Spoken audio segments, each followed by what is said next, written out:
Hey, I need you to know that not every mark is registrable as a trademark.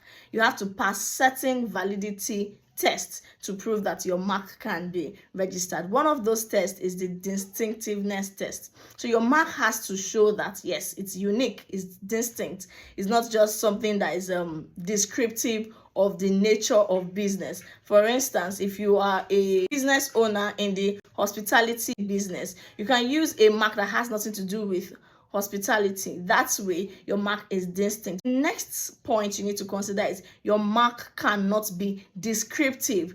Your mark should not describe or suggest the nature of business. A typical example of a mark that is not descriptive is Apple. Now, Apple is a fruit naturally, right? But Apple products are technological products. So Apple has nothing to do with technology. So that's a very, very good way to brand your identity. A mark that's not descriptive of the nature of business. Imagine if Apple did something like the technology phone. They can't trademark such. It's too descriptive.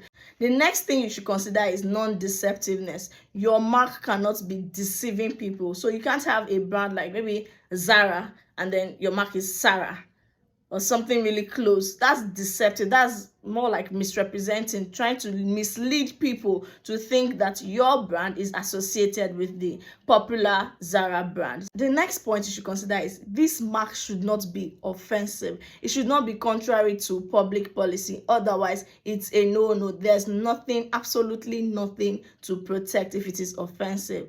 One other point you should know is that your mark should not be generic. So words like water, like property, like land, imagine using those words in the same industry. So for instance, you want to register a property business and you're saying the property guy. That's a generic name and cannot be registered. It's not distinct, it's just general. You can't be the only one that's the property guy in the whole world or in the whole of Nigeria. It doesn't work that way. Lastly, which is actually one of the most common tests you must pass, is that your mark cannot be similar to an existing mark. Two trademarks in the same industry can't coexist. So this is the most common test you have to pass. I hope with these points you can tell when you want to register your trademark if your mark actually is worth the whole process or not. Talk to an intellectual property law expert today to know whether or not your mark can be registrable. Bye.